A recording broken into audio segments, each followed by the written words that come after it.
भारत के अंदर तो हम ये देख रहे हैं कि इंतहा पसंदी बढ़ती जा रही है, ऑपोजिशन को भी वो किसी भी मैंने पिछले दिनों बताया था वो देखने वाला सेशन था जो राहुल गांधी ने एक्सपोज किया मोदी गवर्नमेंट और उनके इलेक्शंस को कि वो कैसे रिग्ड थे। बिल्कुल अब जो दिखाया उन्होंने कि जो वोटर्स थे, ठीक है ना, उन्होंने जिस तरह रजिस्टर किया था तो उनका होम एड्रेस आ रहा था 0, बाप का नाम LMNOP या नंबर्स, बिल्कुल और इन डिटेल्स के साथ उनको वोट करने दिया गया। तो ये फेक वोटिंग हुई थी जिसकी वजह से ये शख्स हमें ज्वाइन किया है ब्रिगेडियर रिटायर्ड मसूद खान साहब ने। भारत के अंदर की सूरत हाल पे तो बात करेंगे मसूद साहब से, लेकिन सबसे पहले ये दो जो बड़ी पेशरफ्त हुई हैं, BLA और ये मजीद ब्रिगेड को जो दहशतगर्द तंजीम करार दिया गया है, इसकी इंप्लीकेशंस और फिर ये सिंतास मुआहदे से मुताल्लिक भी जो फैसला आया। सर बहुत शुक्रिया, गुड मॉर्निंग, राइजिंग शान में वेलकम करते हैं आपको। कैसे हैं? ठीक है जी, बहुत शुक्रिया जी, आप दोनों को अस्सलाम वालेकुम। वालेकुम सलाम। सर पहले ये बताइएगा कि ये जो US की तरफ से दहशतगर्द करार दे दिया गया इन दोनों तंजीमों को, हम तो इनके खिलाफ ऑपरेशन कर ही रहे थे, जैसे नादिया भी ये सवाल कर रही थी कि इससे यानी क्या मुख्तलिफ हो जाएगा? क्या ये दुनिया की फिर जिम्मेदारी हो जाएगी कि इन दहशतगर्द तंजीमों का खात्मा किया जाए? जी आप बहुत शुक्रिया। देखें, बिल्कुल ऐसा ही है। पहले देखें कि BLA को 2019 में यूनाइटेड नेशन ने भी टेररिस्ट डिक्लेयर किया था, यूनाइटेड स्टेट्स ने भी डिक्लेयर किया था, यूनाइटेड किंगडम ने भी किया था, लेकिन उस वक्त एक टेररिस्ट ऑर्गेनाइजेशन के तौर पर डिक्लेरेशन थी। अब जब कह रहे हैं कि फॉरेन टेररिस्ट ऑर्गेनाइजेशन है, तो एक तो ये मान गए कि एक फॉरेन इसमें हाथ है कि इसको जो एज ए प्रॉक्सी यूज कर रहे हैं। Second, it is threatening the national interest of United states. उनका इकोनॉमिक इंटरेस्ट हो सकता है, उनके फॉरेन रिलेशंस हो सकते हैं। तो उस पर तनाजुर में देखा जाए तो बहुत बड़ा एक इम्पैक्ट इसका होगा, जिसमें ट्रेवल बैन्स आ सकते हैं, मटेरियल सपोर्ट, फाइनेंशियल ट्रांजैक्शंस और सैंक्शंस लग सकती हैं जो कंट्रीज इसमें इन्वॉल्व होंगे। मतलब अब अगर अफगानिस्तान में ये से ऑपरेट कर रहे हैं, चाहे ईरान से आते हैं, तो ये उन पे मजीद इसमें मुश्किलात पैदा हो सकती हैं। इंटरनेशनल कवानीन के तहत इंटरनेशनल जो फाइनेंशियल इंस्टीट्यूशन है या बाकी हैं, इसमें बहुत सीरियस इसकी इम्प्लीकेशंस हो सकती हैं। लेकिन देखिए, पाकिस्तान का जो स्टांस था, पाकिस्तान के जो आज से कई साल पहले तक हम डोजियर्स जमा कराते रहे, 5 डोजियर्स हमने जमा कराया और हमने कहा था कि इंडिया इसमें टेररिज्म में इन्वॉल्व है, सबूत भी दिए। और जाफर एक्सप्रेस वाला भी हमारे सामने है, कराची स्टॉक एक्सचेंज का हमला था। और तो अब इसमें यह है कि ये कंफर्मेशन हुई है और मजीद ब्रिगेड देखें, इसकी एक एक्सटेंशन है जो बेसिकली उनका एक सो कॉल्ड सुसाइड ग्रुप है।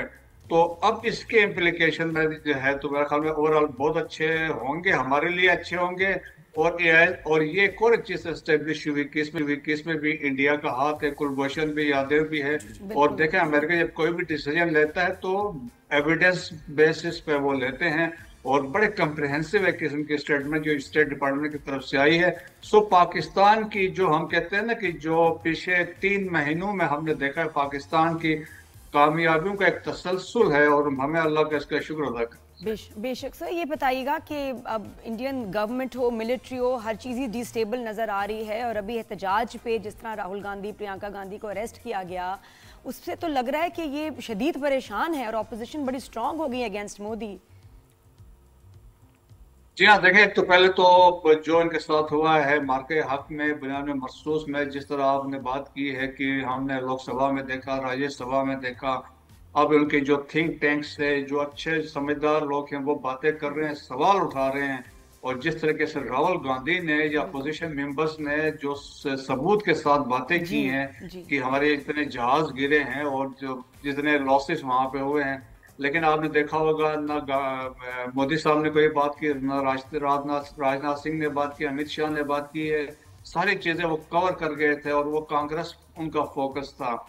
अब उसके बाद देखें कि फिर राहुल गांधी ने रिगिंग की बात की और वो डिटेल्स वो लेके आए, किस तरह इलेक्शन जो लास्ट हुआ था वो रिग हुआ था, और सबूत उन्होंने दिए। और फिर एक इनका न्यूज चैनल, उन्होंने भी अपनी इन्वेस्टिगेशन की, तो उन्होंने ये भी साबित किया कि रायबरेली की जो सीट थी जिसमें राहुल गांधी जीते हैं, उधर कोशिश की गई थी इनको हराने के लिए। जिस तरह लास्ट ईयर हो गया 2019 में इनको हराया गया था, वहां से सुमित्रा ईरानी वहां से जीती थी।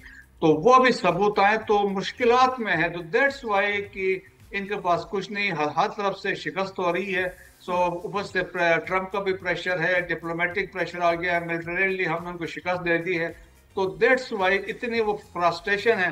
फिर उसे देखे कि बीजेपी की कोई अपनी मेजॉरिटी नहीं है, 240 सीटें उन्होंने ली है मुश्किल से, सो सिंपल मेजॉरिटी भी नहीं है, टोटल 2 पार्टियों पर डिपेंडेंट है।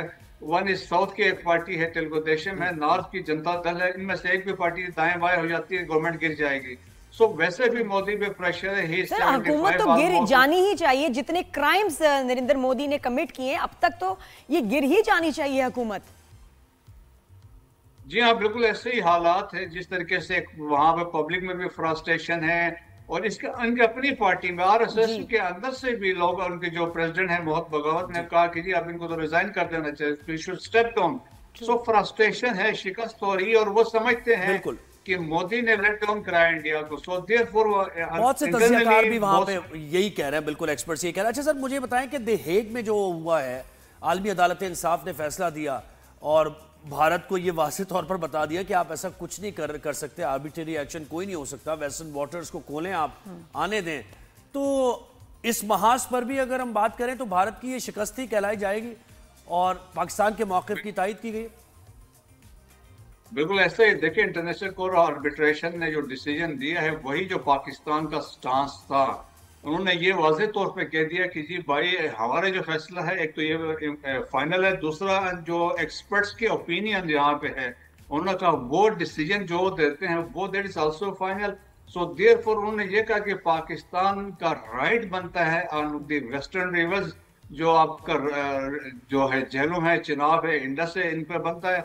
सेकेंड, उन्होंने ये तो 2 इंपॉर्टेंट चीजें कही है कि जी आप वाटर फ्लो जो इन रिवर्स में उसको आप रिड्यूस नहीं कर सकते हैं बाय कंस्ट्रक्टिंग डैम्स, उन्होंने कहा ये एक्सेप्टेबल इसमें नहीं है।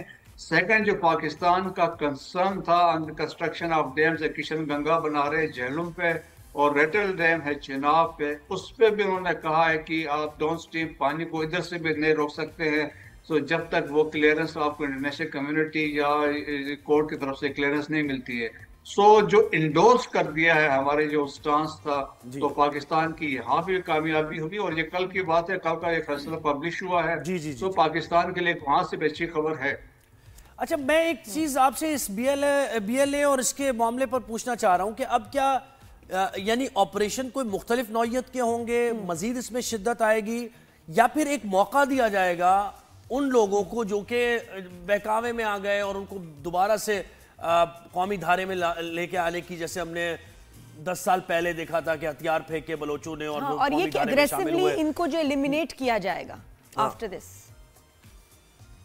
देखिए ऑलरेडी ये तो ऑप्शन ओपन है कि दे के सरेंडर आके पाकिस्तान के कॉन्स्टिट्यूशन के मुताबिक दे के आके अपनी बात कर सकते हैं, अपने इख्तलाफात को जाहिर कर सकते हैं, लेकिन वेपन उठा के स्टेट के खिलाफ लड़ना वो दैट इज नॉट एक्सेप्टेबल। लेकिन इस डिसीजन के बाद देखे, आपने देखा होगा पाकिस्तान की सिक्योरिटी कोऑपरेशन विद अमेरिका है वो बहुत इनहांस होगी, और इसके बाद इंटेलिजेंस शेयरिंग भी होगी, सिंस अमेरिकन इंटरेस्ट भी इसमें होगा। जिस तरह के आपने देखा प्रेसिडेंट ट्रम्प ने कहा कि हम यहाँ पे ऑफशोर जो ऑयल है एक्सप्लोर करना चाहते हैं, और पाकिस्तान के अंदर से जो माइंस मिनरल है उसमें असिस्ट करना चाहते हैं। सो वो इकोनॉमिक इंटरेस्ट भी आ गया, नेशनल इंटरेस्ट भी आ गया। सो पाकिस्तान को फ्यूचर में आप देखेंगे वार ऑन टेरर में इंटरनेशनल कम्युनिटी की तरफ से सपोर्ट मिल सकती है, इसमें मटेरियल सपोर्ट भी मिल सकती है, और बाकी सपोर्ट्स जो हैं इंटेलिजेंस शेयरिंग भी हो सकती है।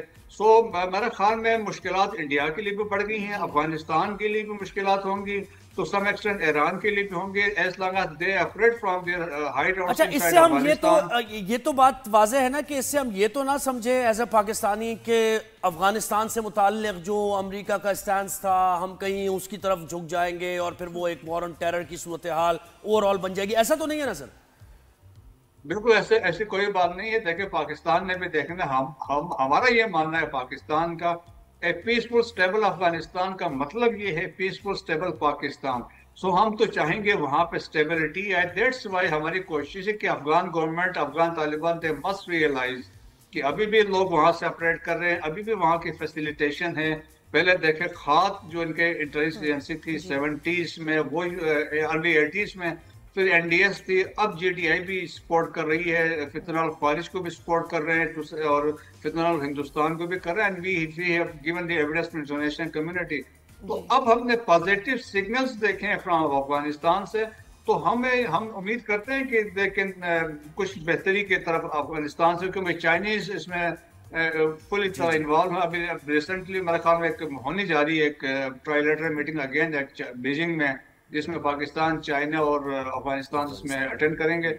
तो hopefully things will go in the right direction. Sir, ये 14 अगस्त के ऊपर भी कोई मैसेज दीजिएगा। हम तो बहुत इस दफा कुछ सुपर एक्साइटेड हैं क्योंकि ये साल बहुत ही इम्पोर्टेंट रहा है, जंग देखी है हमने, लड़ी है, जीती है। तो आप कोई मैसेज लोगों को देना चाहेंगे?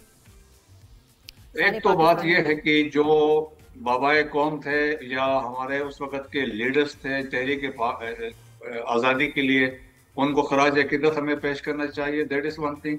Second, field marshal Asim Munir ने बड़ा एक वाज़ेह पैगाम दिया है, जंग कोई भी हो, रिवायती हो गैर रिवायती हो, तो पाकिस्तान का जो जवाब है वो तेज होगा और दर्दनाक होगा। तो मेरा ख्याल में कि हमने ये चीजें साबित की हैं और इंडिया को एक वाज़ेह मैसेज भी दिया है, पाकिस्तान अपनी सालमियत सोवरेनिटी पे कोई कंप्रोमाइज नहीं करेगा। और जिस तरीके से कौम अफवाज पाकिस्तान के साथ खड़ी थी और है, और आइंदा भी हमने मैसेज दिया, अगर पाकिस्तान की सालमियत की वायलेशन होगी तो उसका एक बड़ा सख्त जवाब दिया जाएगा। तो पाकिस्तान की कौम को मिल के हमने पाकिस्तान की तामीर और तरक्की में हम सब ने मिल के अपना किरदार अदा किया। बिल्कुल बिल्कुल, बहुत शुक्रिया मसूद खान साहब।